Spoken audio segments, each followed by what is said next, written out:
Okay, so apologies if I sound bad or look bad. I actually have the flu, confirmed to have the flu. So we're gonna try to get through this. I recorded this once before the Miami game, and I really probably didn't need to record it again. My opinion hasn't really changed that much, but either way, here we go. So first, before we start talking about candidates, I think we need to talk about state of the program. How attractive is this Georgia Tech head coaching job? And how attractive that the job is going to determine the coach you can get. And what is the reality of the situation that we're in financially, recruiting, all that. We've already talked about recruiting. I don't know another institution in the country, and I could be wrong, where every one of your athletes has to take some variant of calculus. I think you can take a business calculus at Tech. I wouldn't know because I took Calc 1, 2, and 3, Diffie Q, and partial differential. Big boy math. But anyways, enough about me. That's obviously going to limit who you can recruit, though. They're going to have to be someone who's probably on the top end of academics of all the athletes in the country, or at a minimum, someone that's willing to really put in a lot of work in academics. So we're going to need a coach that isn't annoyed by that, that's willing to work within those confines. And I think there's a lot of coaches that just don't want to deal with that. Why deal with that when you don't have to? You know, that would probably be my, if I was a top candidate coach, like I wouldn't want to have to fool with some kind of recruiting rigmarole or something that makes recruiting more difficult for me, because probably 80%, 80% of winning in college football is recruiting. We're going to talk about that a little bit more, about what each school spends in recruiting, but it's huge. Far more, like, you don't recruit in the NFL, so NFL has a more even talent pool where scheming and coaching is a lot more important. And college football, and look, I'm not crapping on Georgia. Georgia's more talented than 95% of the teams they play. And this year, I don't know that there's a team more talented than them.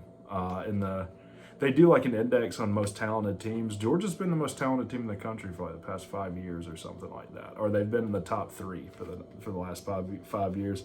And they've recruited in the top 3 for like the last 7. So it's no surprise, to me that Georgia's doing well. And we'll talk about why they're able to do that. One of them is they don't have to worry about academics in the same way that Tech does. Sorry if that offends Georgia fans, but it's the truth. Now, Paul Johnson was on a decline when he left. He, I think, was ready to step down like in 2016. And Todd Stansberry convinced him to stay for another 2 seasons, or it might have been in 2017, and convinced him to come back for 2018. But we went 7-6 Paul's last year. We lost in the Quick Lane Bowl to Minnesota. And then the wheels came off the bus. So we hired Jeff Collins to a 7-year deal. It was a deal that was so bad that they fired the guy who hired him, which Todd Stansberry. I think they might have like when Jeff was fired, Todd was like, "Hey, don't return that U-Haul because I'm gonna need it real soon." I'm pretty sure of. Like, imagine being so bad at your job that the guy that hired you got fired. They're like, anything that has any whiff of you, we need out of here. Collins goes 3-9 his first year in 2019. And we all forgave that. We're like, look, we're transitioning from the triple option, excuse me, to a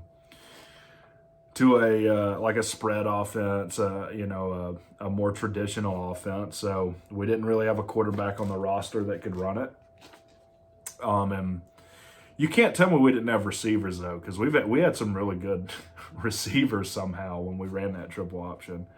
But we only won 3 games that year, went 3-9. We beat South Florida, Miami in overtime, I think, at NC State. And then we had some just really bad losses. We lost to the Citadel, Temple, and like every other team we played.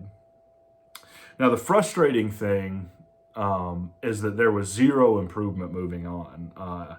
2020, maybe, it seemed like we were a somewhat better team. We did open up that year and beat Florida State. We beat Louisville. Gibbs caught a pass down the middle to win that game, found a way to get in the end zone. Man, I miss Jahmyr Gibbs. But good on him. He went out there and got started playing with a team that he would get noticed and get drafted better. And we beat Duke. So we beat Florida State, Louisville, and Duke that year. Now, that was like when COVID was in full swing. So we didn't play a full schedule, which was good if you're a Tech fan because you didn't see us lose as much as we normally do in a full season. So that was kind of like, I don't know if there's a God, but if there is, he's probably orchestrated that. So we go 3-7, and then last year, and this is the year that was just heartbreaking if you're a Tech fan. This is where I really realized like how bad like the state of the program at Georgia Tech was. Another season we go 3-9, so 3 years and 9 wins is absolutely unacceptable at Georgia Tech. We end up beating Kennesaw State, which I didn't think we looked that great in that game. I actually thought we looked pretty bad. We struggled at certain points in that game. We ended up winning pretty big. I think we had a scoop and score. I forget who it was. And Collins was in the press conference. That's gonna be a top 10 ESPN play. And it's like, but it's against Kennesaw State. Like they're not even a Division I program. Like why are you bragging about that? Like this is the problem. This is part of why we are where we are is because Collins was concerned with all the wrong things. Collins was concerned with marketing. And I'm not saying, look, I think the 404 branding and the ATL branding is great, but it's not something a head coach needs to concern himself with. Like I work at a company, we have a whole department that just handles marketing. Like as an engineer, it's not something I need to like be concerned with. I need to be concerned like, does the product work? Are the clients happy? But Collins was concerned with the pleating of his pants and how tight, his shirt was, and that resulted in getting beat 100-0 in our last 2 games between Notre Dame and Georgia. So this is honestly when I think he should have been fired, because after I think he was asked like, "Hey, you've gotten beat 100-0 in your last 2 games. Like I don't." It seems like this team isn't improving. And Jeff was like, oh, let me tell you something. If you don't see the improvement in this team, then you don't want to see it. And I think he should have been fired, like similar to how Lane Kiffin was fired on the tarmac by South California. He should have been fired on his way down from the podium. Like as he was leaving that press conference, Todd should have been there and said, look, man, we're done. We're done. Like this team's garbage. Like, and I think like, it's almost like delusional thinking, like you keep doing the same thing over and over. Like it's going to be different this time, I don't think Jeff held players accountable to anything. I think he was just concerned with like, look how fast this guy runs. And even with the transfers, like looking at Zach Gibson, I don't think he had an eye for talent. And, we're suffering the consequences of it. Excuse me. So he gets fired. He gets fired after Central Florida, I think. We're 4-4 right now. So lo and behold, the year that we fire Collins is the best year we've had in like the past 4 years, including this one. Because I can tell you, if Collins is here, we don't beat Pitt, we don't beat Duke, and we don't beat Virginia Tech. Zach Gibson would have been in the entire time if Sims were to get hurt, and we'd have 1 win right now. And that win against Western Carolina, I thought we looked absolutely horrible in. So we're a team that's trying to find ourselves right now. I think Key's done about as good a job as you can expect. We'll talk about that more, as we're going through the candidates. But, This is a team that won a national title in 1990. Now, the dynamics of college football was entirely different at the time. But this is a team that's had success. We've won ACC titles with Paul. I don't buy that stuff that I guess Bebe Thomas got a tracksuit and the NCAA took away our ACC title. Meanwhile, North Carolina has been writing term papers for kids. Sorry, I got to get off on this tangent. For like 10 years now, across all sports, and the NCAA says, oh, we don't get involved with academic matters. But Missouri self-reports that a tutor helped a kid cheat, and they immediately took scholarships away from him, which sounds like, to me, an academic matter. The NCAA is a complete joke. That's why I'm really glad NIL has become a thing, and these kids can, profit off of their marketability, because up till that point, everyone else, all these rich old white dudes, had been making money off of their image and likeness. Like before NIL, I remember when Georgia played a national title, they show Jake Fromm's picture and have like a Gatorade thing like next to him. He doesn't get any money for that. But anyway, we've had some pretty good players at Tech. Just going to name a few: Calvin Johnson, Joe Hamilton, Keith Brooking, Demarius Thomas, who we talked about, Derek Morgan, Michael Johnson, Harrison Bucker, who has a Super Bowl ring, Shaq Mason has a Super Bowl ring, Darren Waller's probably the best tight end in the NFL right now, or has been. And the point being that the state of the program is down right now, but this is a team that people have had success at Georgia Tech and can continue to have success at Georgia Tech in the future. It's not like taking over, I don't know, I don't want to offend anyone. I'm thinking of, I hate to say it, but like a Duke, Duke, I don't think they've ever won a national title. I don't know if they've won the ACC before. Like, we're not in that situation. And look, all credit to them. We might have won the game when we played. They're a better team right now than we are. I don't know that they're a better program, though. So let's look at kind of the landscape of college football right now, and from a financial point, because I was actually shocked when I looked at this, because a big criticism of Georgia Tech, like I even see people like, we should just disband the program, we're not supporting it. I don't think that's true. So these are the top 10 recruiting budgets in the country. No surprise, Georgia spends more money recruiting than anyone in the country. They spend $1 million more a year than the next team. The distance between them and number two, money-wise, is more than most teams' recruiting budgets. It's more than our recruiting budget, spoiler alert. But Georgia spends $3.6 million a year just on recruiting. Now, these are from 2019. This is the last year these numbers were released.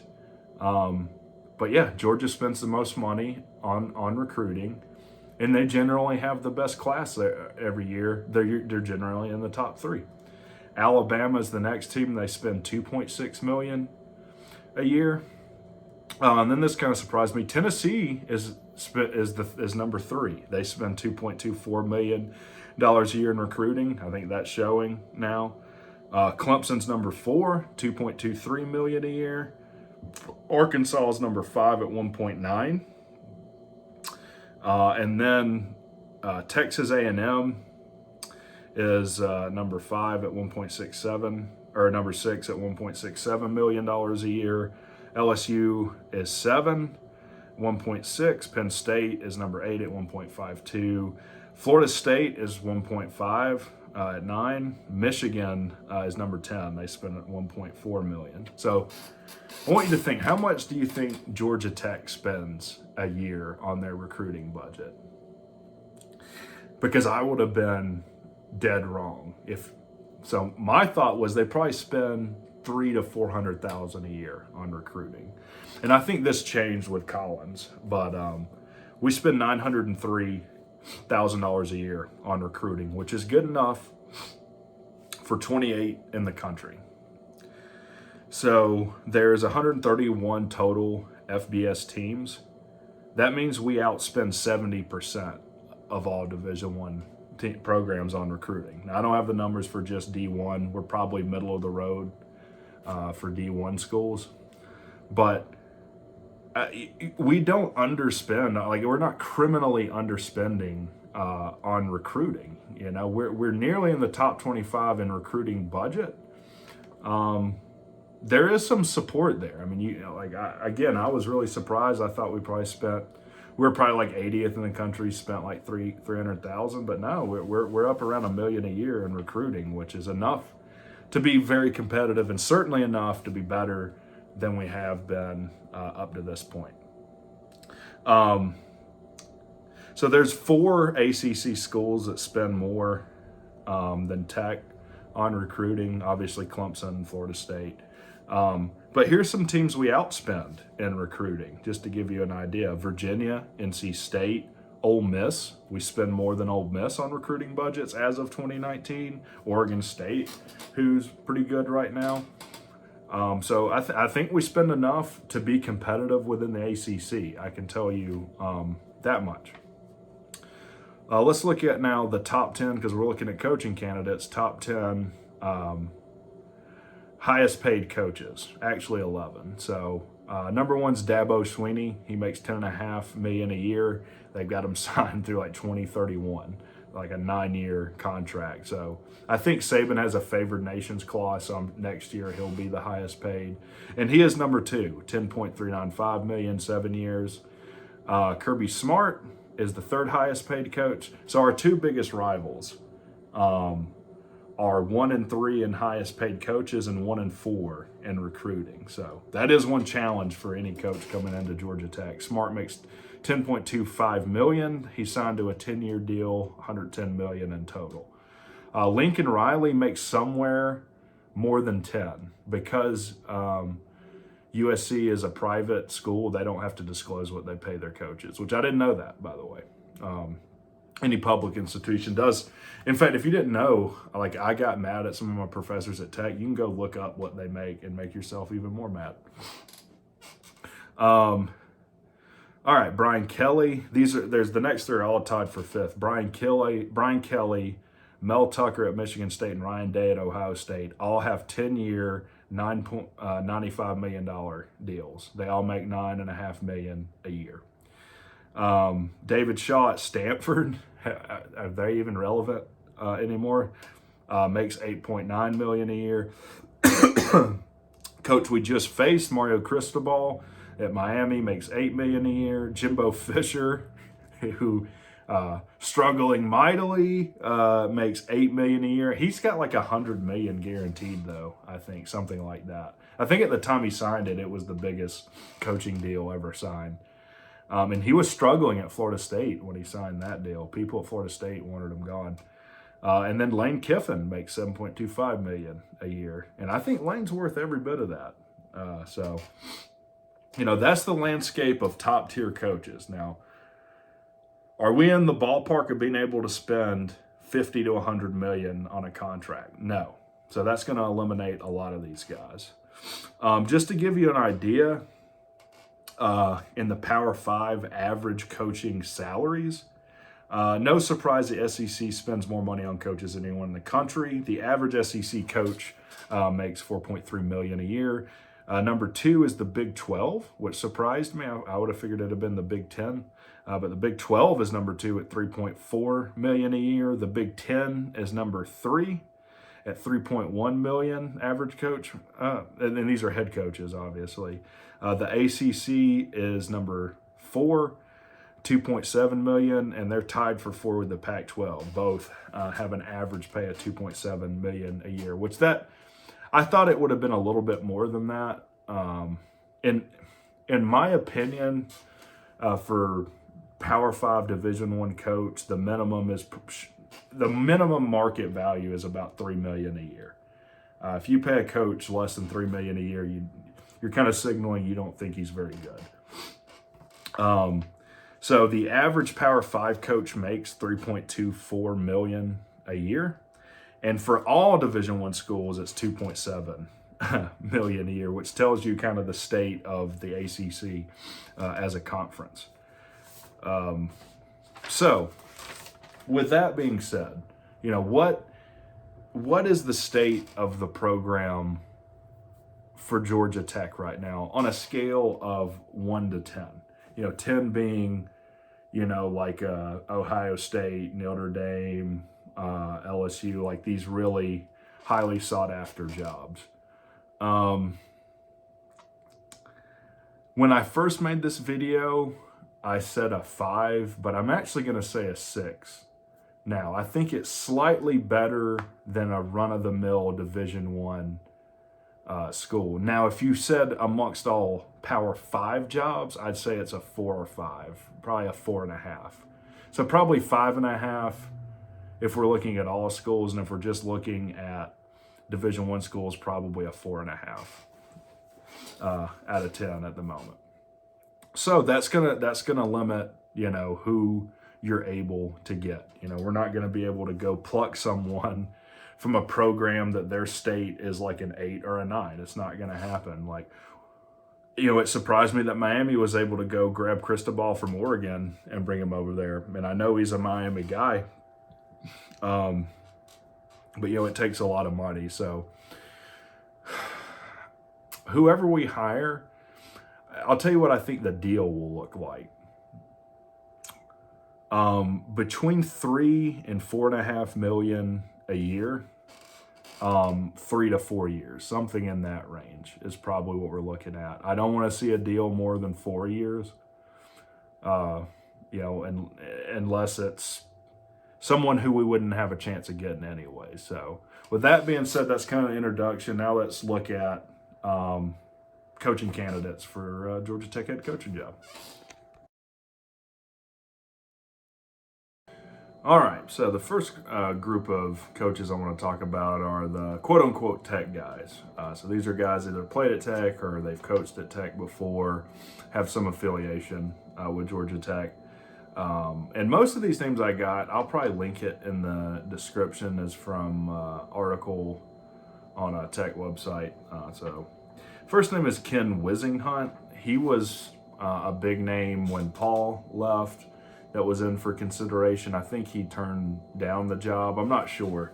Obviously, we didn't hire him.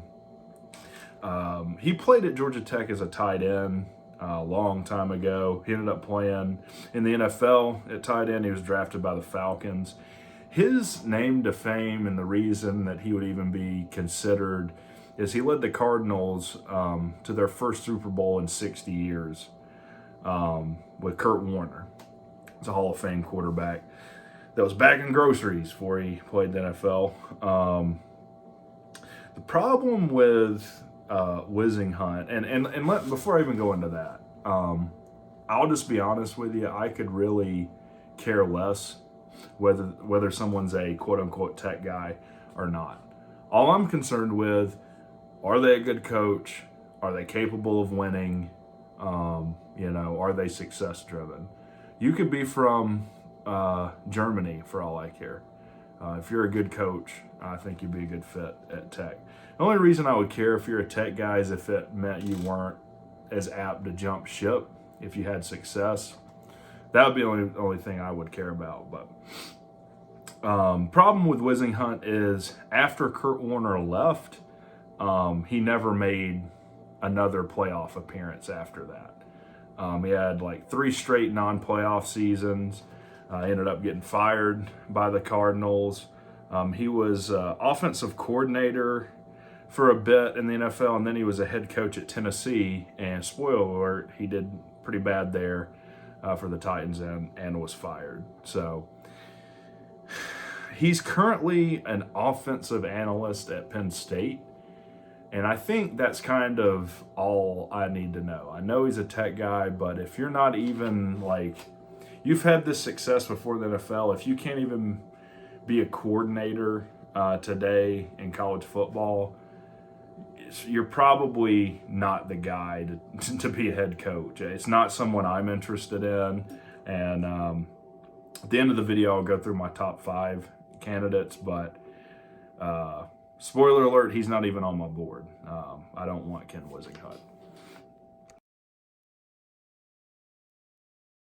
All right, so the next guy on the list is George Godsey. George Godsey might be the best pure quarterback that we've ever had. Joe Hamilton's probably the best quarterback, kind of all around. George Godsey was the last quarterback, if you didn't know, to beat Georgia at Bobby Dodd Stadium in like, I think 1999. Actually beat Georgia 3 in a row. So he played quarterback at Tech. I think he's like second all time or first all time passing yards at Tech. Problem with Godsey is he's never been a head coach at any level, to my knowledge. And he struggled as a coordinator in the NFL. Now, here's the other thing. All of his experience is in the NFL. And there is a world of difference between how you have to coach and develop players in the pros and how you have to do that in college football. So I'm not going to be very high on a guy that has zero coaching experience at the college level. And kind of, I would probably say that with Wisinghut too. To my knowledge, he's only been an analyst at Penn State. That's his only college football coaching experience of note. Godsey struggled as a coordinator. I think he was the OC for the Texans when Deshaun Watson first got there. He was the OC at Miami.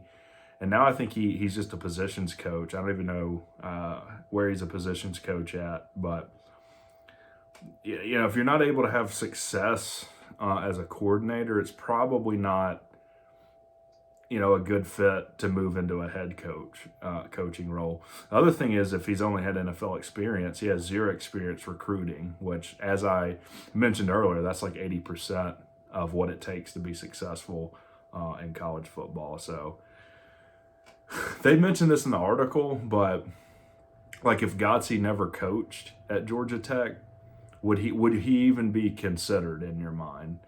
And I think no, like he wouldn't. And if you answer no to that question, then,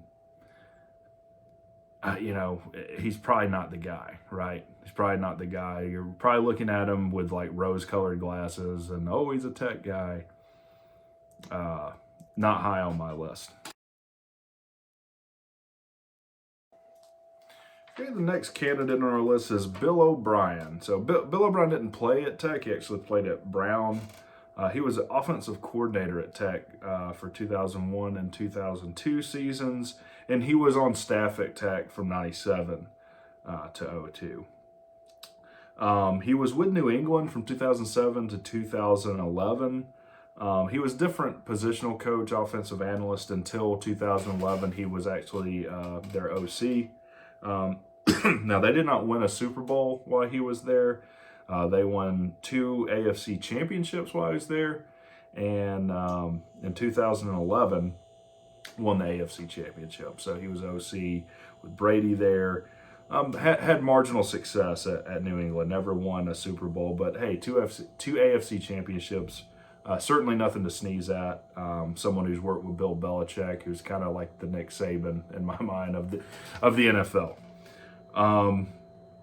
After 2011, he took over Penn State in 2012, and this was right after the scandal happened there. I'm not going to go into it. YouTube doesn't like it, but horrible things happening at Penn State. He takes over there, has like some marginal success 2012 to 2013. And if I remember right, like, and this is what I don't understand with a lot of coaches, like when their name's being thrown out for other positions and they're asked by like the media where they're currently coaching, like, hey, do you have any interest in going to another school? Like, how committed are you, you know, in his position to Penn State? And I'm pretty sure he was like, oh, I'm 100% committed to Penn State, blah, blah, blah. And then like a few weeks later, takes a head coaching job at Texas. Now, he was there from 2014 to 2020. And he wasn't horrible, right? He was 52 and 48 in his time as the Titans head coach. He won his division 4 years. Issue being he lost in either the wild card game or the divisional series every time. So in those 4 years, so he never made it beyond the divisional series in the AFC South, I think, and he was fired in 2020 after going 0-4. So after that, Nick Saban hires him, offensive coordinator at Alabama. I believe after to fill the position, Sarkisian left, who went to Texas. So Bill O'Brien's star is not near as high as it was when Collins was fired.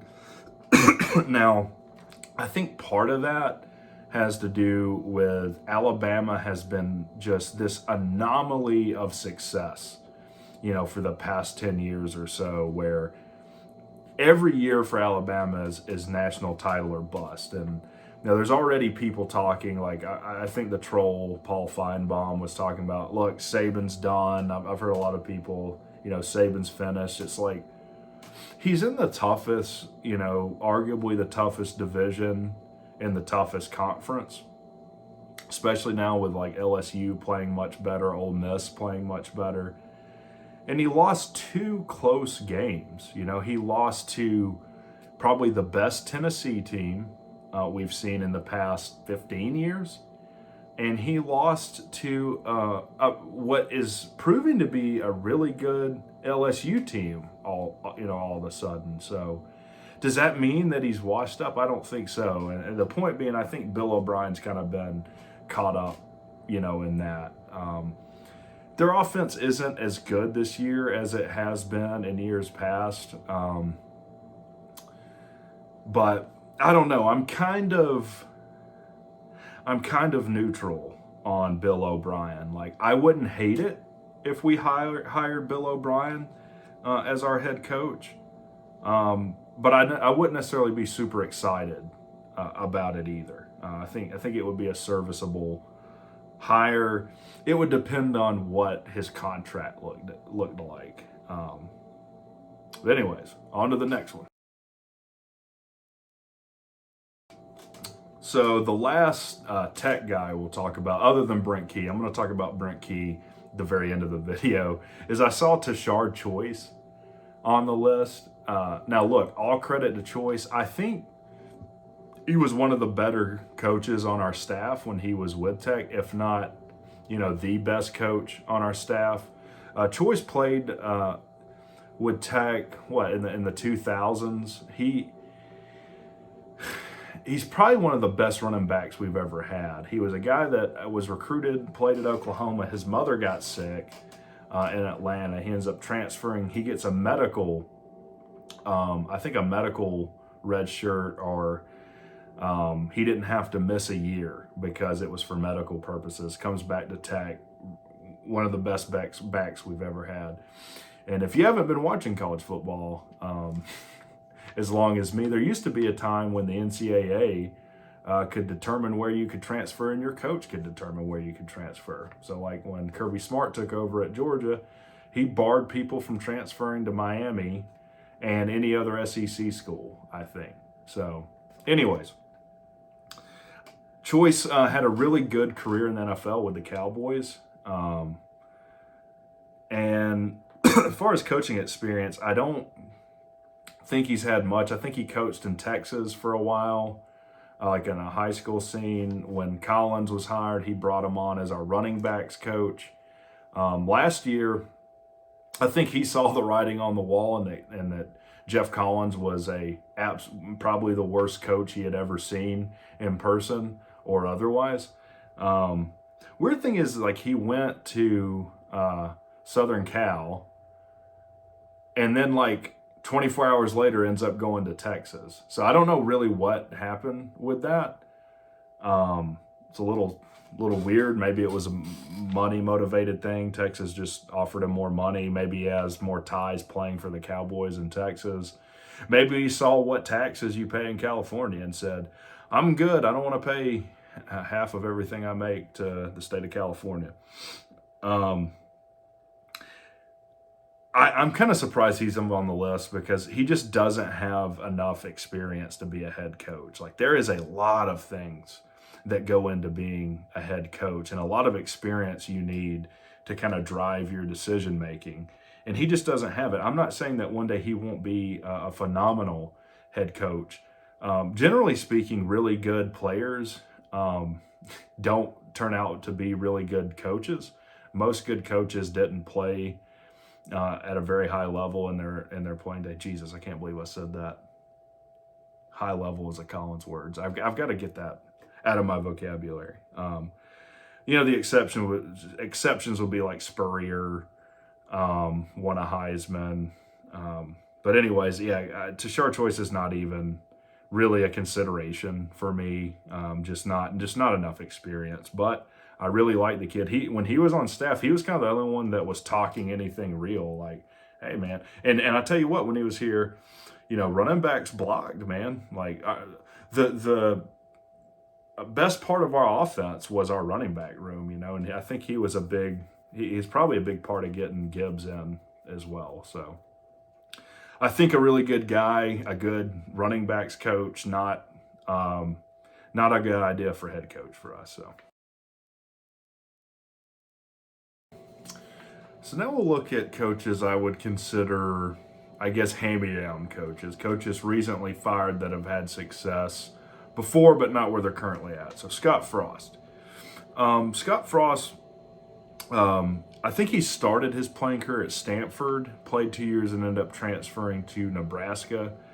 And he was a very talented quarterback. He was 24-2 as a starter at Nebraska. He was picked in the third round. Excuse me, overall pick 67, but never really played in the NFL, didn't have much, if any, success. Started his coaching career, like the first notable position at Oregon, 2009, he was the wide receivers coach. And for 3 years, he was the offensive coordinator at Oregon. During his stint as OC, had a lot of success. They were 33-8. So after that, he ends up getting hired as the head coach at University of Central Florida for 2015 through the 2017 season. He was 19-7 in his time at Central Florida, and his last year at Central Florida was 2017. That was the year that they claimed this national title. They were like, "We're the actual national champions." Which is weird to me because I always thought to be a national champion, you at a minimum you had to play in the national championship. Very difficult to win a national championship if you never played in the national title game. I was going to say you at least had to win your conference, but Alabama made a liar out of me with that. So, look, had success as an OC, had success at Central Florida, and then in 2018 he was named the head coach at Nebraska. Nebraska finally got a Nebraska man to bring them back into Providence. Very offensive-minded guy. They even, I think when he was hired, the governor of Nebraska, named it Scott Frost Day. So that, it's hard to see now, but at the time, everyone thought this was a can't miss, Nebraska's coming back like it's 1993. So, pretty much a dismal failure in his time at Nebraska. He never won more than 5 games. I think that was in his second or third season, and never placed higher than 5th in his division. So he was fired after an 0-3 or 1-4 start this season. Ended up losing, I think, to Georgia State or Georgia Southern. I'm not high on Scott Frost. I don't think it looks good that in his first head coaching job, can't win more than 5 games. I've read things that he can be quite difficult to deal with and thin-skinned and just kind of a sourpuss at times. I think Scott Frost is someone that can be a really good coordinator for you that just might not be Power 5 head coach material, or he might be a good head coach at a Group of 5 school. So, not high on Scott Frost. Next on our list is Dan Mullen, Dan the man, which when you look at actually has a fairly impressive resume. Dan Mullen was hired by Urban Meyer at Bowling Green. He was with Meyer at Bowling Green from the 2001-2002 seasons. He then moved with Urban Meyer to Utah, where they were there from 03 to 04. He helped develop Alex Smith there. He was the quarterbacks coach for Meyer. Then in 05, they both go to Florida. He's the offensive coordinator for Urban Meyer.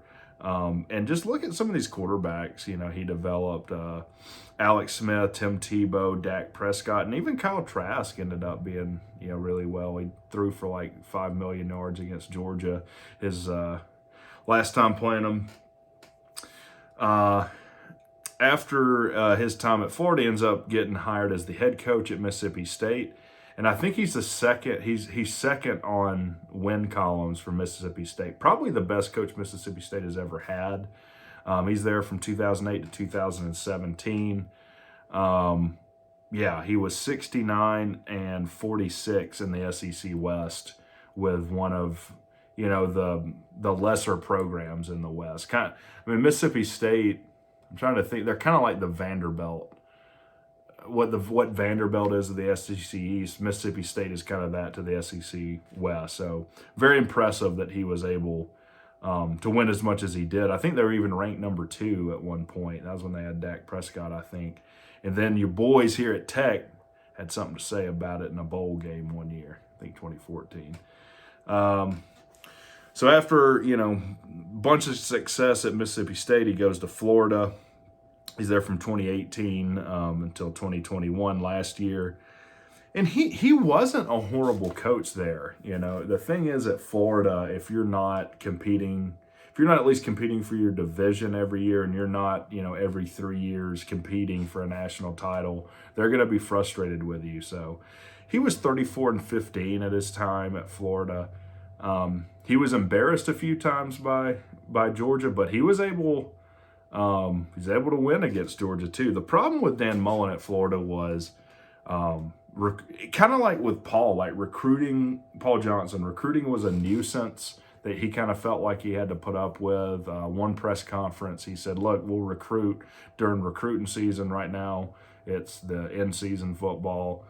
Kind of insinuating he doesn't recruit in season. And the thing, in the dynamics of college football today, you've got to recruit year round if you're going to be one of the top tier programs, and that's just not something Dan Mullen seemed interested in. So I think he's somewhere around Lake Oconee, some preparatory school now as their coordinator. He has a few million reasons not to take a position. Dan Mullen's an odd guy. You know, he's had success at smaller programs. You know, he was under Urban Meyer, who was a really good coach. But let me tell you something. Urban Meyer might be one of, like, just the worst garbage bag human beings alive. Like, he's just not a good person. You know, he'll build a program up, have a bunch of success, and then once people start seeing the scandals and the morally reprehensible things that he gets into, like, all of a sudden he falls ill and he has to leave. You know, and he's done it twice now. So he did it at Florida. He's like, man, I'm gonna die. Like, I gotta take time for myself. Got to take time for my family. I'm a family man. And then, like, next thing you know, he's head coach at Ohio State, ends up winning. So he wins a national title at Florida, wins a national title at Ohio State. Then there was, like, some, like, abuse allegations with someone on his staff. And, you know, you could see him on the sideline just like, oh, like he thought he might just spontaneously combust, I think against Maryland or something. Then he's like, oh, you know, if I coach another down, I might just spontaneously combust. And then he takes the head coaching job, Jacksonville State, and kicks kickers and, like, is not even prepared for the teams he's playing, doesn't know who it is. So I saw Urban Meyer on the list of this article. If Urban Meyer was hired as the coach of Georgia Tech, I would stop being a Georgia Tech fan. I'll put it to you that way. There's not a coach that's like signing a deal with the devil, and I don't want to do it. So back to Dan Mullen. Dan Mullen is a weird guy. Like he wore a Darth Vader like costume. I think in the Georgia, Florida, one of the press conferences, because it's usually around Halloween. He's kind of thin-skinned. He says some really dumb things. Like he was making the case in his last year at Florida that like it was either the last year or the year before, because COVID and you couldn't have a full stadium, like that was the reason they were losing. So he made some really dumb excuses. And he struggled to develop quarterbacks at Florida. So I'm thinking of like Anthony Richardson and that other kid. I can't remember now. I think he transferred out. But Kyle Trask was the best quarterback he had at Florida. He had Felipe Franks, who I think is with the Falcons now. But he didn't have the success developing quarterbacks when he was head coach at Florida that he did, elsewhere. So the thing is, what it would cost to hire Dan Mullen, I think, is more than he's worth. I'll put it to you that way. It's like kind of like the used car market right now. Like if you want a nice used car, you got to spend $20,000-$30,000, which is what a new car used to cost. I kind of feel like that with Dan Mullen, just not worth getting into. And the thing is, we'd probably have to sign him to a $6 million a year deal to get him. And then if he poops the bed on you, you're going to be stuck with him for the entire contract. So not high on my list. Hear me out. I know what you're thinking. He was awful at Auburn. I don't want anything to do with Brian Harson. But anyways, let's just get into it. So Brian Harson started his head coaching career at Arkansas State. He took over after Gus Malzahn, strangely enough, took the Auburn job. He was 7-5 there. He was only there for a year before he goes back home. He's from Boise, Idaho, I believe. He goes to Boise State. He's there from 2013 to 2020. He has 10-plus win seasons in 5 of the 7 years that he was there, and he won that insane Fiesta Bowl. And then he goes to Auburn. Now, I know I had seen some people saying, like, well, anyone could have won at Boise State after what had been built up. That's not true. That's not true at all. If Jeff Collins is at Boise State, do you think he wins 10 or more games in 5 of 7 seasons? Probably not. I'm just saying I think the guy can probably coach. Now he's at Auburn the last 2 years, 2021 and 2022. He goes 9-12. I don't think you can judge Brian Harson based on what happened at Auburn. The minute that the ink dried from him signing his contract with Auburn, they wanted to fire him. He was legitimately almost fired at the end of last season, which, in my opinion, a coach should never be in threat of losing their job in their first season, shy of some ethical or legal issue coming up. Like, he should never be fired for something that happens for his success on the football field. It seems like the donors run the show at Auburn, and that wasn't their guy, and the AD wasn't their guy. In fact, the AD left well before he did. Like at the very beginning of the season, he's like, dude, this is a clown show. I'm out. You ain't even got to pay me the rest of my contract. I ain't want nothing to do with all this. So the interesting thing is, I guess Auburn will be paying like 3 coaches. They're still paying Gus Malzahn. They gave him this big contract extension not to go to Arkansas. He's currently at Central Florida.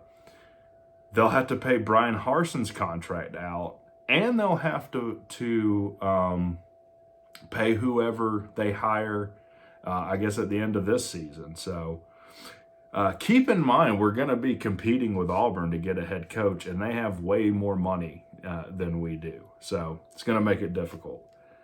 That being said, I kind of throw out what happened at Auburn, and people might call me crazy. Like he was 69-16 at Boise State, and beat some really good teams when he was there. I don't sleep on Brian Harson. I think he's a good coach, and I think he's the kind of coach that could be successful at Georgia Tech. Like I'm high on Brian Harson. People might say I'm crazy. Um, let's see what happens. Maybe he ends up there, maybe he doesn't. Comment below what you think. Am I out of my mind for thinking Brian Harson should seriously be considered for the Tech position? Now he's got several million reasons not to do it. We'll see. So Tom Herman, this is one of the guys I actually remade this video for because I changed my mind about how I wanted to rank things. But Tom Herman, interesting resume. So the first kind of thing of note, he had bounced around position coaches at different smaller, like Texas State and whatnot. Interesting thing is he was the offensive coordinator for Urban Meyer in 2011 when they won a national title. And that was the year that they went through like 40,000 quarterbacks. Like they got to their third string quarterback. They started a national championship game with their third string quarterback and won it. Beat Alabama, made them look bad. He actually won the Broyles Award in 2011 for being the nation's top assistant head coach. After that, he goes to Houston. He's there from 2014 to 2016. He was 22-4 at Houston. Before being hired by Texas. He was there from 2017 to 2020, which he didn't do horrible there either. It's kind of a similar thing with Urban Meyer, where it's just such a big market and such a big school that, look, he was 32-18. It wasn't good enough. Now, his second year there, he actually ends up going 10-4 at Texas, winning a Sugar Bowl. Problem is they kind of regress from that. They go 8 wins the next year, and then he was 7-3 and fired, which he hasn't done much. He was an offensive analyst for the Chicago Bears. When they had a coaching change, he wasn't retained, so he's kind of been out of he's been out of like serious coaching, for 2-3 years now. He's also it really shouldn't matter, but he's a part of Mensa's, very, very intelligent guy, genius IQ. Couldn't hurt at Georgia Tech to have a coach that's a part of Mensa, and it kind of makes me think he might, the academic appeal of Tech, he might like. So I like that he's an offensive guy, that he's really good at developing quarterbacks. Whoever you have, you've got to have someone on your staff that can develop quarterbacks. Georgia was an exception to the rule last year that you have to have an elite next level quarterback. And look, I know Stetson Bennett's having a really good year this year. I'm not taking anything away from the kid. But in previous years, you had Joe Burrow, Trevor Lawrence, Deshaun, you had these generational talents at quarterbacks. Is kind of what it took to win a national title. To be successful today, you have to have really good quarterback play. You don't see many teams other than a Georgia and some other teams in the SEC that are able to really, get where they want to be just playing defense. So, look, I'm high on Tom Herman. If Tech hired Tom Herman, I would be A-okay with that. Tell me what you guys think in the comments about that one.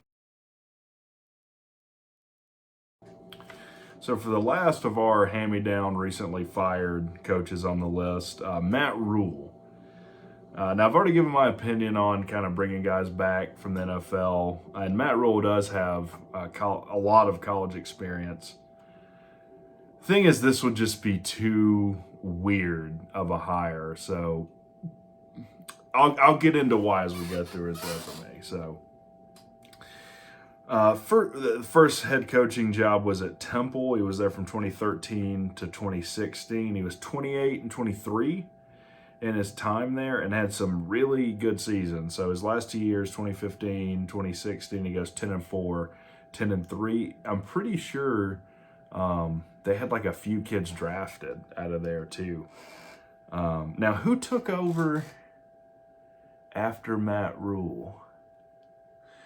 Your boy Jeff Collins. So Jeff Collins was the defensive coordinator for Rule. So Rule hired this guy, coached with Jeff Collins, and didn't immediately fire him, which is suspect to me. So that kind of puts things into perspective of, Collins, I think, won 7 and 8 games the years he was at Temple. Yeah, he went 7 and 6, and then he went 8 and 4 before he was hired by Tech. Now, he inherited a program that Matt Rule had really built up into the best it had ever been. Collins isn't able to win more than 8 games. So why we gave this guy a 7-year contract still baffles me. That's why we have a new AD. Anyways, we're talking about Matt Rule. He then goes to Baylor as the head coach. He's there from 2017 to 2019. Goes 19 and 20. He struggled early on, but his last year there, 2019, they went 11 and 3. Had a really good year. Definitely a guy that knows how to coach.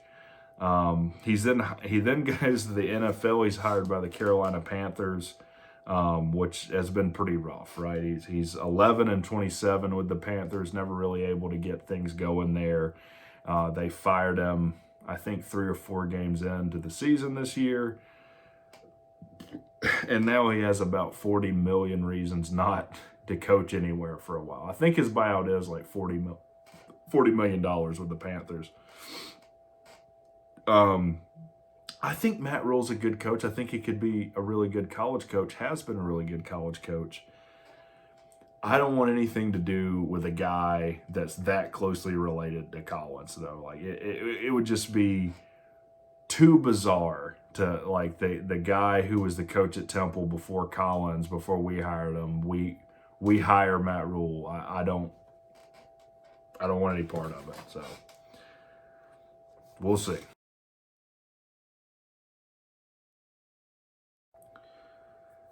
Just no. Please do not hire a triple option coach that's going to run the triple option at Tech again. All credit to Paul Johnson. That was probably the best hope, the best version of running a triple option in a Power 5 conference and team. Look, Paul Johnson, one of the best coaches we ever had. Paul Johnson won a lot of games. But think back to the beginning of the video. Like, we already have this recruiting obstacle to get over. Why would you willingly introduce, like, an equal obstacle or greater obstacle in running a triple option? And this was the issue that Paul had. Paul had a lot of success at Tech, but it was starting to fade toward the end. We ended up missing a bowl and struggling, and that's because we couldn't recruit. Like, look at all the quarterback talent in this state and in adjacent states. If you're a 4 or 5-star quarterback recruit, it makes 0 sense to play for a triple option team, because, like, you're not going to throw but 10 times a game or something, and every time you throw, it's going to be some play action down the field. Like, Trevor Lawrence, Deshaun Watson, Justin Fields, like, all these generational college quarterback talents, we couldn't even talk to because we ran the triple option. I'm not saying we ever get a guy like that, but you take yourself out of consideration entirely when that happens. Like, Jeff Sims would have never come here. I get that he's probably going to transfer out, but that's our own fault. The other thing is, you cannot really talk to a 4 or 5-star running back recruit because you don't have a featured back. Like, who gets the ball at running back and in the triple option is all dependent on what the defense does, particularly the defensive end and then that outside linebacker. So Jahmyr Gibbs never comes here. We probably don't get that kid from Langston Hughes. We might not get Smith. Like, I'm sure Jeff Montkin and Brian Bohannon are great coaches, but I do not want a triple option coach. I do not think it progresses the goals. Like if our goal is to compete for the ACC and step up our recruiting, it's not going to happen with a triple option coach. I saw someone on the Facebook group. It was either on the Facebook group or like YouTube comments, like, we got to bring back the triple option to Tech. That's the only offense that'll work at Georgia Tech. That is stupid. Like that I guess they think that the only offense Tech has ever ran is a triple option. Like, did George O'Leary run the triple option? Did we run the triple option when we won a national title in 1990? Like, no, the only time we ran the triple option, like in modern football, was when Paul was there, and he had success with it. So I will get on here and rage and rant if we hire Jeff Montkin or Brian Bohannon or some triple option coach. Now, that being said, like if you want to do like a spread option type thing, that I might be okay with that, like with what Gus runs where you do things out of the shotgun, like RPOs, like that's a different conversation. But just a straight wing T type of thing, like this ain't Army. Like, I don't want to do it again. And if you do want a triple option coach, be okay with recruiting 30, 40, and 50th in the country every year, because like that's what's going to happen. So no, do not hire a triple option coach, not even in the top 50 of my list of coaches. All right. So next two are kind of up and coming coordinators, and then we'll talk about like non-Power 5 coaches that we should look at. So I see Todd Monken. Todd Monken's actually the cousin of Jeff Montkin, who's an Army triple option coach. I think there's very little likelihood, one, that he has any interest in Georgia Tech and that he might want to leave Georgia. Right now he's only been there a year as the OC. I guess if they win a national title, I'm sure he'll be in the conversation for some head coaching positions.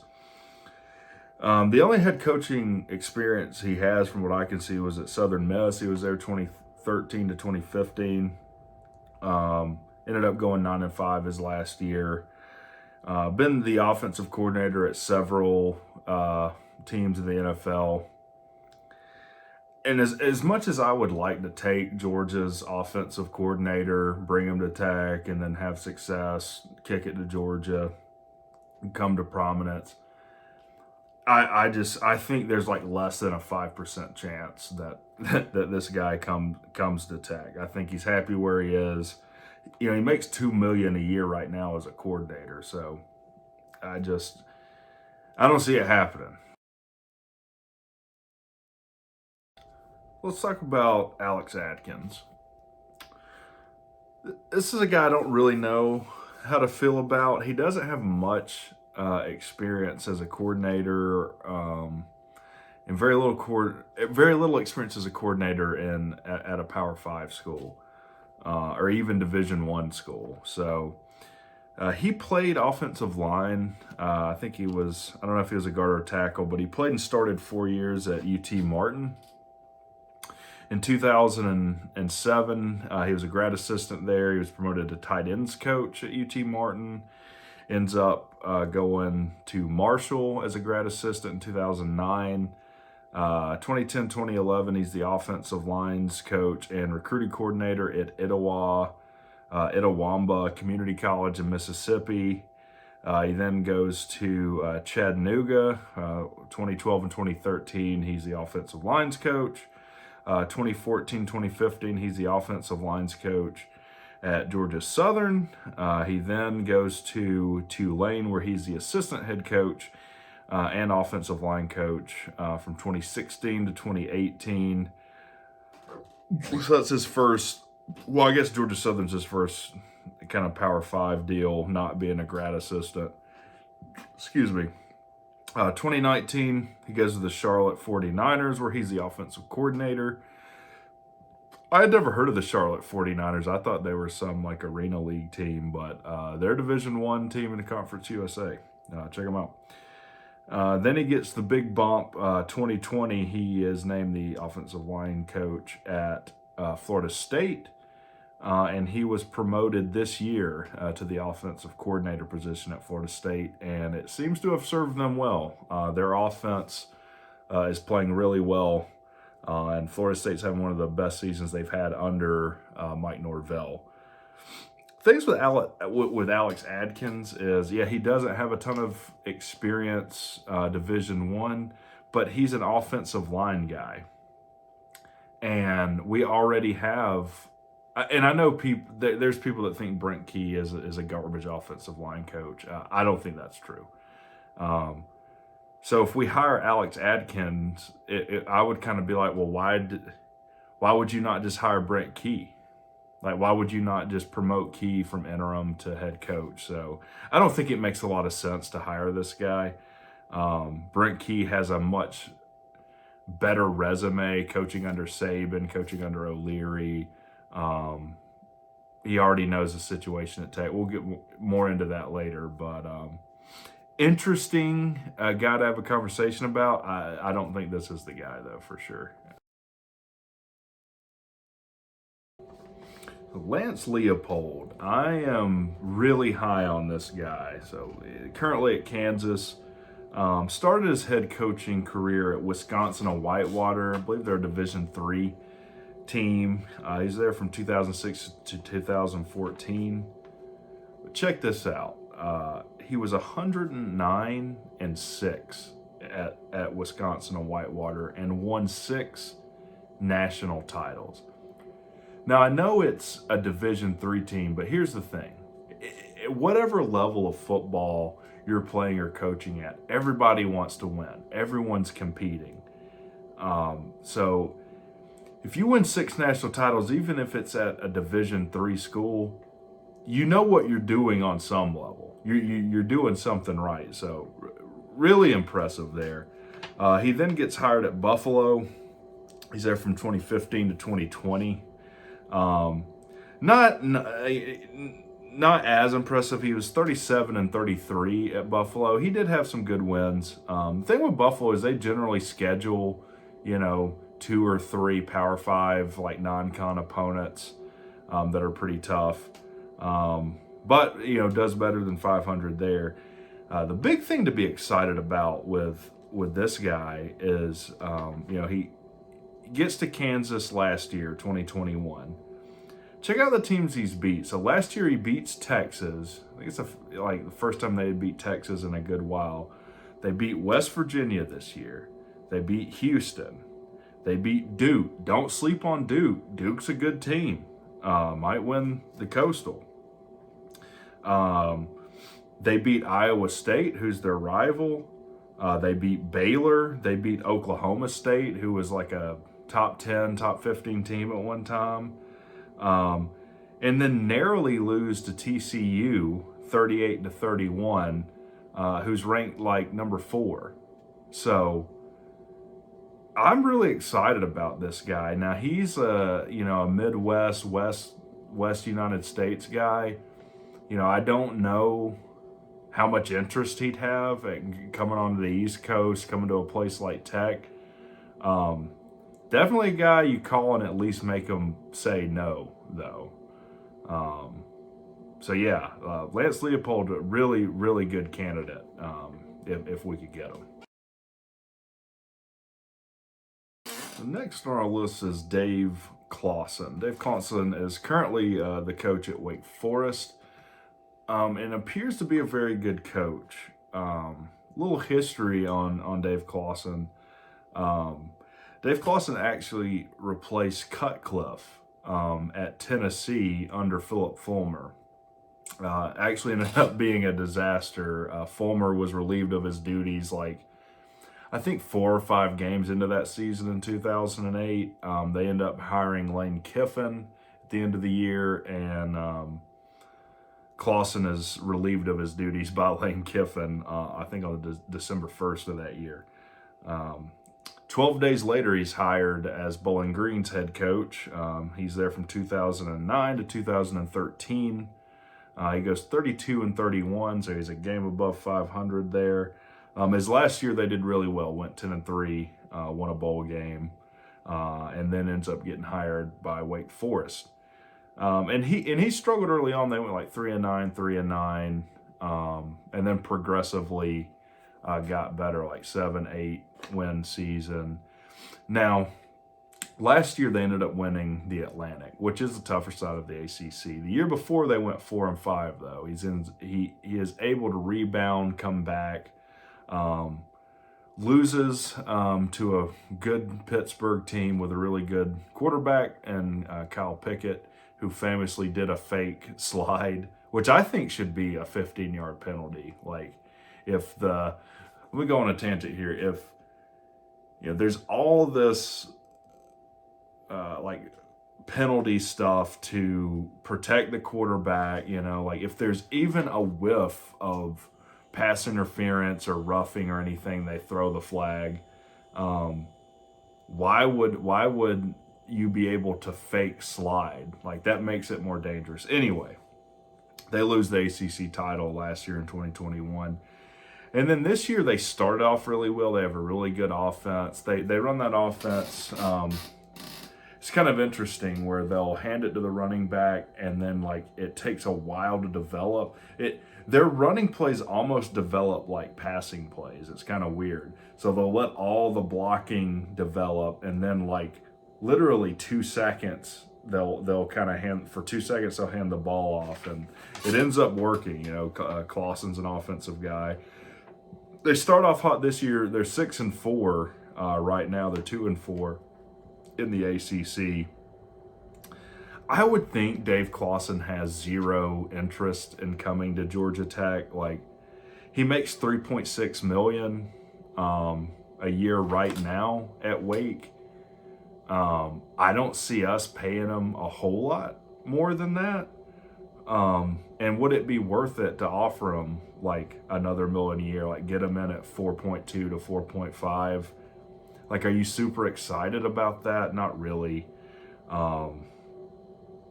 Another guy that's interesting to talk about, I think it's unrealistic. I think he's going to come to Tech, and I don't know.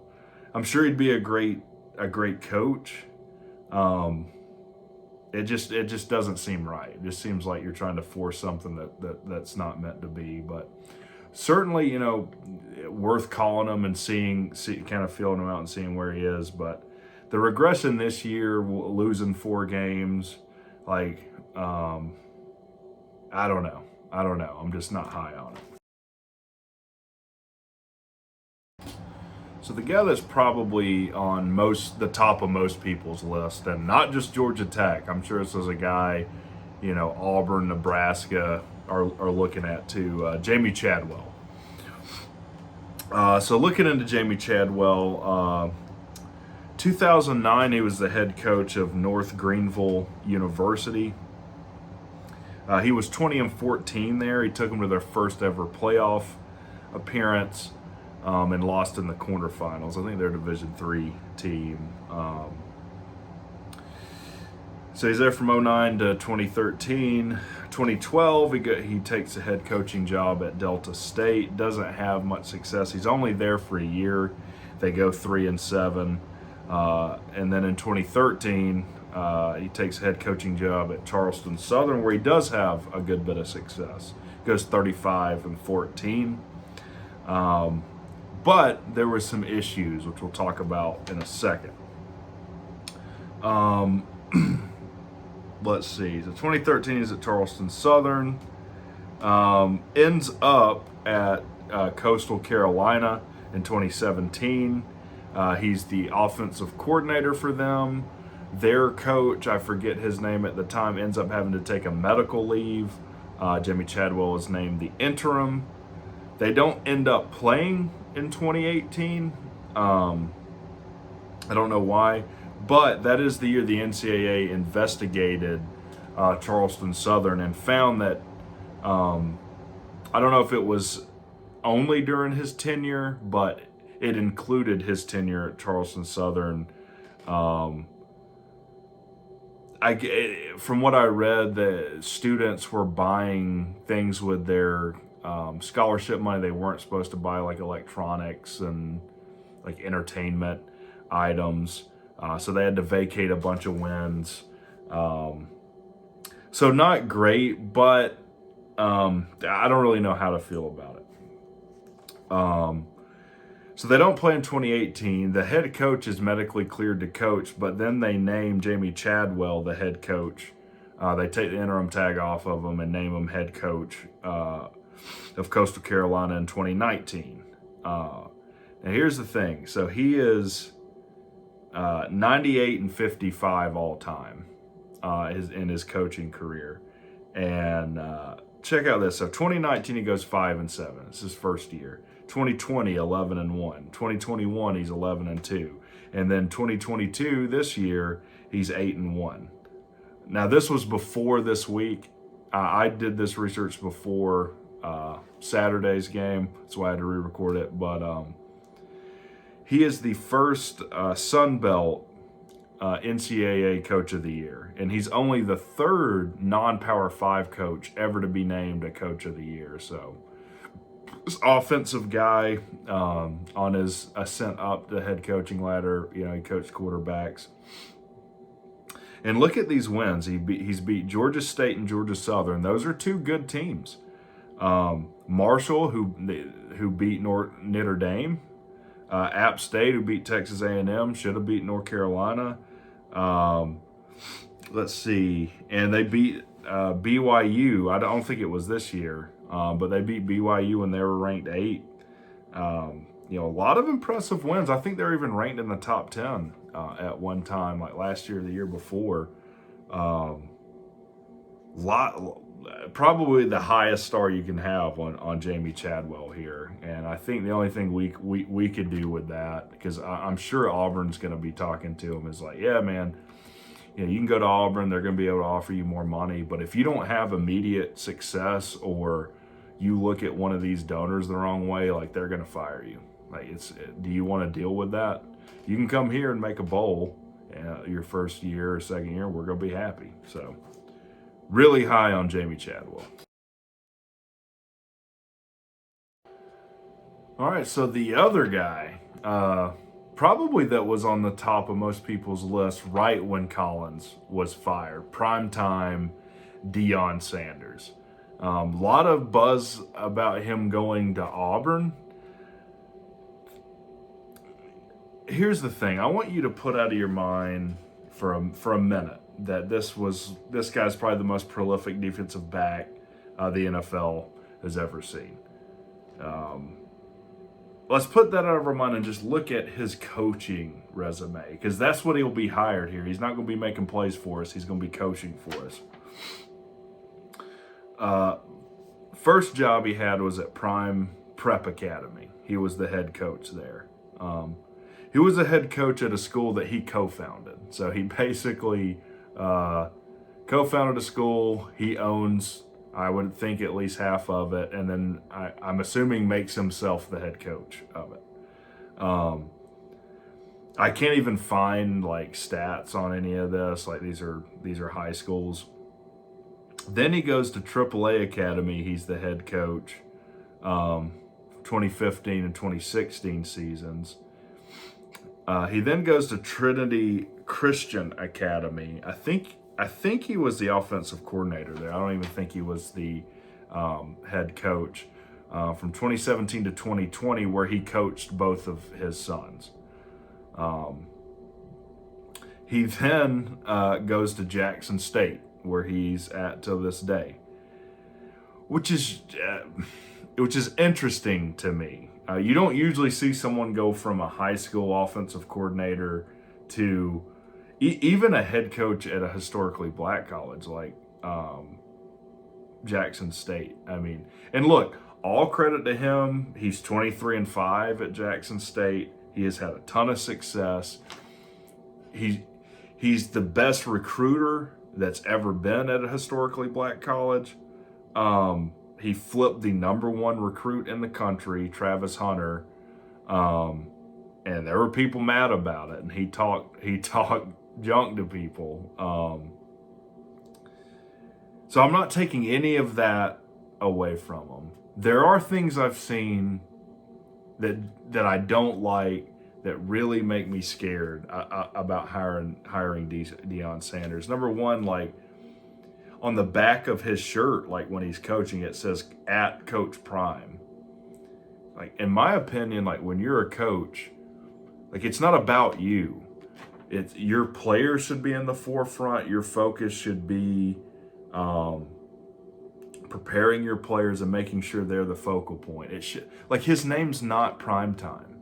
Like on his birth certificate, it doesn't say Primetime. He's Coach Sanders, and I think should be addressed as such.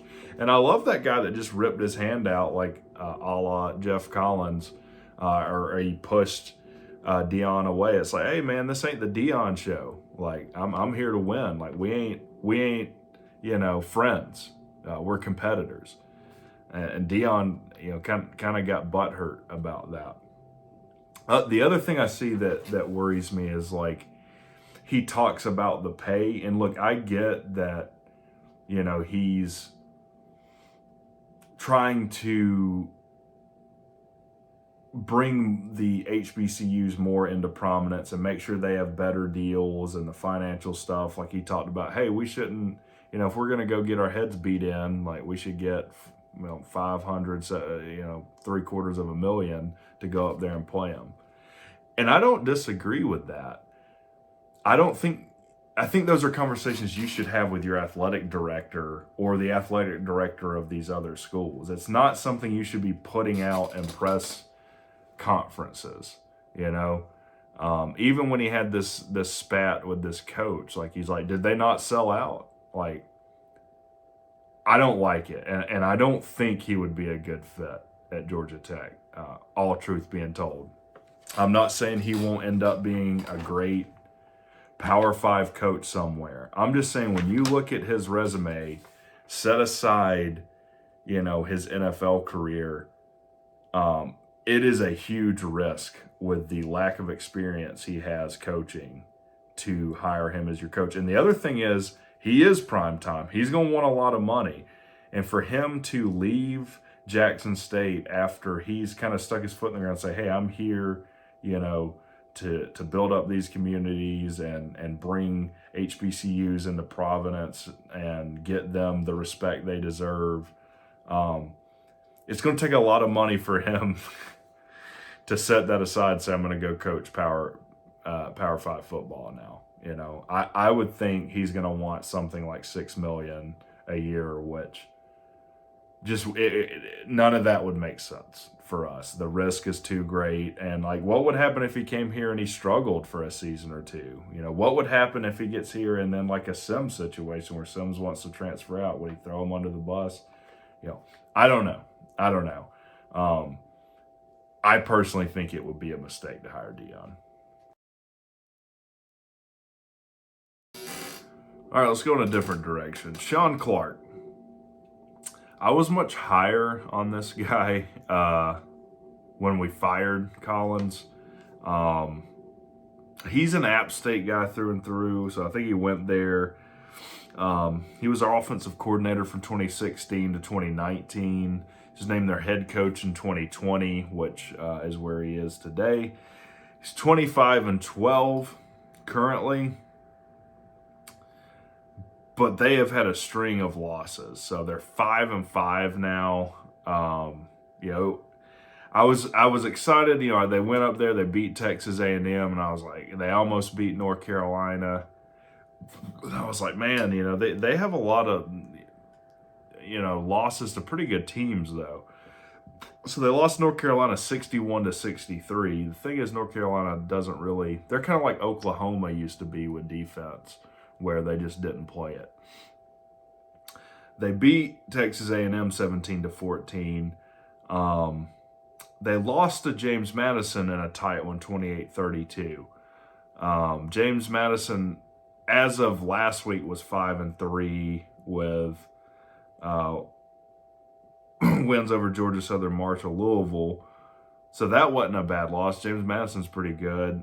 They did have a bad loss to Texas State, 24-36. Texas State was 3-6 as of last week, and then they lose to Coastal Carolina, who's 8-1. Problem is they lose to Marshall. They lost to Marshall Saturday. Marshall 6-4. Yeah, they've got a good win against Notre Dame, but you can't. I mean, it doesn't look good to hire a coach that's like, might go that's 5-5 currently. That's batting 500 for the season. And, there's got to be better options than that, right? He's also an offensive line guy, and in my opinion, we already have an offensive line guy that's really good. I know there's differing opinions on Key and how good of an offensive line coach he is, but before he was at Tech, he was the premier offensive line guy. So where I was higher on him when I made this video last week, I just think there's much better options than Sean Clark.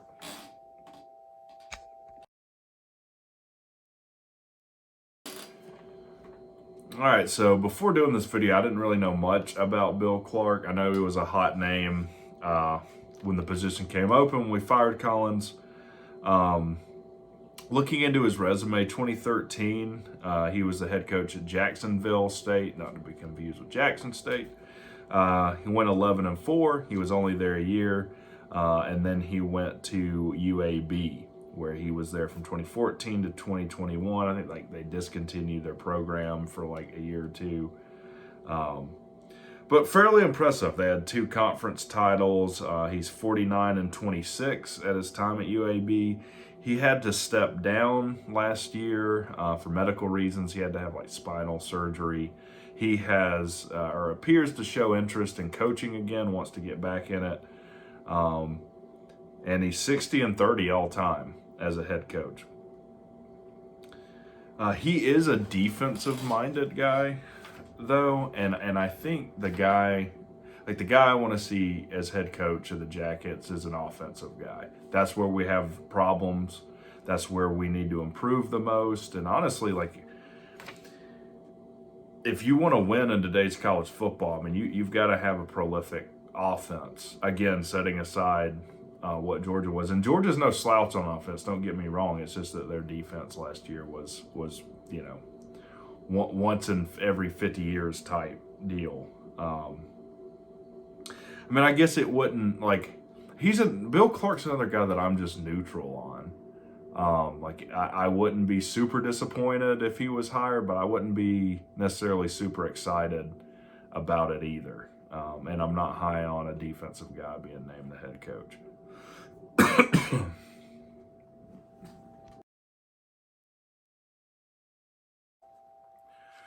Whew, flu's really kicking in. All right, Mike Houston, another guy I don't know much about. Currently the coach at Eastern Carolina. Another guy like Sean Clark that his star was kind of high right when the position opened at Tech. They've struggled kind of since then. So he was head coach at Citadel 2014-2015. They were 14-11.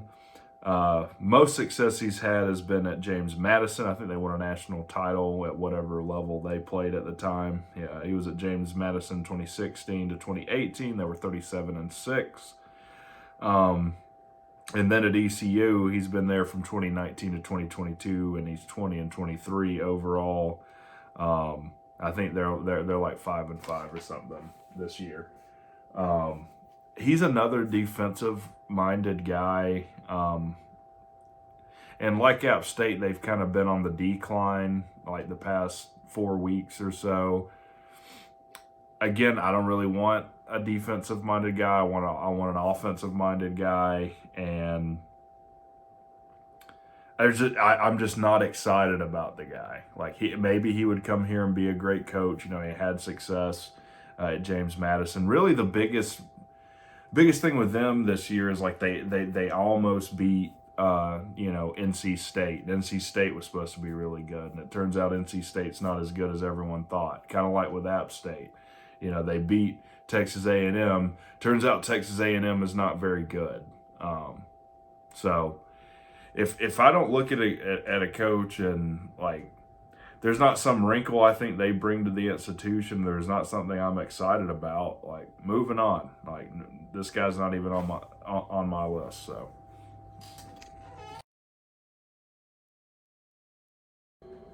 all right. Last but not least, the current interim head coach for the Georgia Tech Yellow Jackets, Brent Key. And it seems like people fall into one of two extremes. Like, he could be the second coming, or he's a garbage coach. He's a horrible offensive line coach. I think the truth is somewhere in the middle. So, Brent Key started at right guard all 4 years. He played at Tech between 1997 and 2000, so he is a Tech guy. So after his playing career, he was a grad assistant, offensive line coach, tight ends coach, offensive coordinator, and assistant head coach at Central Florida. For 10 years, he was there from 2005 to 2015 with his OC and head coach at Tech, George O'Leary. So George O'Leary was hired away from Tech. This is the problem with Tech we haven't really talked about, is when we have a coach that has a lot of success, they get swooped up by a Notre Dame or whoever, bigger program, which is what happened with O'Leary. He ended up lying on his resume about his playing career, I think, and they rescinded the offer to hire him as head coach. I bet they wish they would have kind of overlooked that, though, because he turned out to be one hell of a coach. So Key and O'Leary get reunited at Central Florida. And something to note here, he declined the head coaching job at UAB to stay with O'Leary and to stay at Central Florida. And I feel like that shows some maturity on his part. I feel like he did that because, one, he felt like he was stable where he was, and two, he might have felt like he wasn't ready to make the move to head coach. So he stays at Central Florida. 2016, Nick Saban hires him as the offensive lines coach. He's there from 2016 to 2018. And I'll tell you something, Nick Saban, not only does he know how to spot talent on the field and players, the dude has been a factory of producing coaches, head coaches, coordinators, whatever. I mean, he's always able to find good coaches, bring them up, develop them. So, heck of a resume being under O'Leary and Saban. Now, also, while he was offensive line coach at Alabama, he won a national championship in 2017 with them. So he has a national championship ring. Then Collins brings him on in 2019 as the assistant head coach and the offensive line coach. Obviously, after the Central Florida game, he's named the interim head coach. And don't overlook the challenge that Brent Key had in even getting this team where they are now. Everything I've seen about Jeff Collins is everything that you don't want to do as a coach. Like, make everything really convoluted, and don't hold anyone accountable. Don't instill any kind of discipline. Just make practice way easier than the game, and just we'll figure it out in the game. I don't know any coach that would be successful under that, and that had permeated the culture and really almost ruined Jeff Sims. Once Key took over, Sims started playing much, much better. And Key's had what? He'll have about 2 months to prove he's the guy. It's a tough position. So I want you to imagine, like, you've been with your company for, how long has Key been here? Since 2019. So like 3 or 4 years. Let's say you've been with your company going into your 4th year. The guy that hired you was so horrible that the guy that hired him got fired. And now you're going to be the guy. So the company's in the crapper. You got 2 months to prove you're the guy. And if you can't prove you're the guy, you're fired. Because if they bring in another head coach, I think there's very little possibility Brent Key stays. Because I do think that he could be a head coach somewhere for sure. That's why UAB hired him. Now, as far as the offensive line, the offensive line has struggled under Brent Key. But again, I feel like that's an issue of Collins, because you take it back to the analogy of, let's say, you're in sales at a job and the person who leads the department's like, look, I don't want you to worry about margin or profit or any of that. I just want you to sign deals that have the biggest net. That's all I want you to worry about. So, if you sign a $3 million deal, that's awesome. I don't care if we lose $500,000 on it. Like, you would never be successful under that leadership. And I kind of feel like that's the situation Brent Key's been in, suffering silently all these years. And look at, I think not only has Key done as much as can be expected, given what he inherited, I think he's done better than we really could have expected. Because if Collins was still here, we wouldn't have won another game. I'm almost certain of that. Maybe we found one game. We don't go on the road and beat Pitt. We don't beat Duke at home. We don't beat Virginia Tech. Like, don't discount how much of a turnaround that was. So he's named interim coach on a Monday. He has to change the culture, change practice, deal with, now he's got to, there's no offensive line coach. He's the head coach. He has to deal with staff turnover, get us ready to go on the road and play Pitt. We win, come back, and still some more changes. Our running backs coach leaves. He's got to deal with that. He has to deal with the special teams. Like, you can't fix all of that inside of 2 months, especially when you're struggling on offense. Then his starting quarterback goes down against Virginia. Collins had put a great backup ready and Zach Gibson that transferred in. Turns out he's horrible. Like, I made a whole video about him. Like, you're not gonna coach out the DNA in him of just throwing the ball into coverage. That's just who he is. But credit to Key, he takes the scout team quarterback that's a true freshman and says, we're going to find someone who can put the ball where it needs to be, and puts Pyron in. We get blown out by Florida State, but you see progress with Pyron, looks pretty good. And then goes up to Virginia Tech and gets the win. Now, unfortunately, he breaks his collarbone, So now Key's on basically his third string quarterback. We'll see what happens with that. But that's a lot of stuff to overcome. And I think it's just a really silly opinion to discount all that and just be like, oh, the offensive line struggled, so Key's not the guy. If Key was still at Alabama as the O-line coach or OC, would you feel that way? Because he would be like a top candidate. He'd probably be, like number one on the list if that was the case. So I'm not saying Key is number one on my list, but he's on there. Like, this is a situation where Key being a Tech guy, I think, one, he'll take the kind of deal and contract that makes sense for Tech financially. And if he has success, he's not going to be as apt to just jump to the next thing. And so Key, I think Key is a good coach. I think Key could be successful at Tech. I think Key knows what the problems are, has an idea of how he needs to solve them. I think he can have success at Tech. With that being said, let's go into my top 5. So,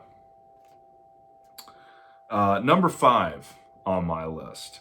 I kind of cheated. Either one of these guys will do, and people are probably going to say I'm crazy. Bill O'Brien or Brian Harson, either one of those in my top 5. Probably Bill O'Brien, but I would be happy with either one of those guys at number 5. And I've also written down like what contracts I would like to get them at. So either one of those, a 3-year $10.5 million deal, like $3.5 million a year. I think that would make sense for us. Much more than that, and it's too much of a risk for us to take. Number 4 is Brent Key.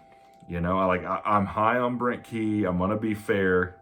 I think there's 3 coaches that might be better than Key, though. But Key has the most interesting thing of, I think you could get Key in on a 3-year deal. Again, $10.5 million, 3.5 a year. And that's like the average, because you would probably start him at like 3.2, 3.5 to 3.7 in the 3rd year, given incentives. And I'm sure he would be happy with that deal. And if he's successful, hey, if we're competing for the ACC in year 3 or winning the ACC in year 3, then yeah, we'll sign you to a big deal. So I got Brent Key, number 4 on my list.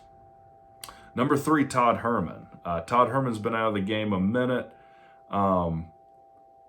I don't know, like, it's hard to gauge what we could get him for.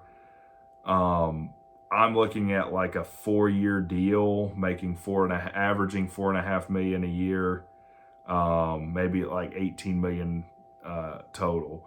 And I'm structuring all these deals because, like, we have to have an exit plan, like if something goes catastrophically wrong with these. So I got Todd Herman at number 3. Number 2, Lance Leopold. And really, number 2 and number 1 are interchangeable for me. But I've got Lance Leopold at number 2. I'd like to see like a 4-year, $22 million deal, like 5.5 a year. I don't know what he's currently making at Kansas. I don't think it's 5.5 though. I'm really high on Lance Leopold. The problem is that, like, I think Nebraska, Auburn, and some of these other schools looking for coaches, like Auburn's silly with money. I mean, they might offer him like a $50 million long-term deal, and we'd have to let it go. I mean, we can't. Yeah, we don't have the money to offer like that. And then it comes as no surprise, number 1, Jamie Chadwell. I'd love to see Jamie Chadwell come to Tech. And I'd like to see, starting the conversation at the same type of deal, like a $22 million 4-year, averaging 5.5 a year. He currently makes $900,000. He just signed a big deal. And that's the other thing, is I think we have to pay their buyouts. So, I don't have experience with that. I think Jamie Chadwell and Lance Leopold, you just say, look, what would it take to get you here? I'm glad I'm not making the decision. If you don't take the interim tag off Brent Key and name him head coach, I'm sure he's gone. I do have faith that Jay Batt's going to make the right decision. I think he has a ton of experience hiring coaches and making the right decision. But comment below. Do you agree with that list? And if you watch this whole thing, power to you, man. I think we're well into the 2nd hour. We'll talk to you guys soon.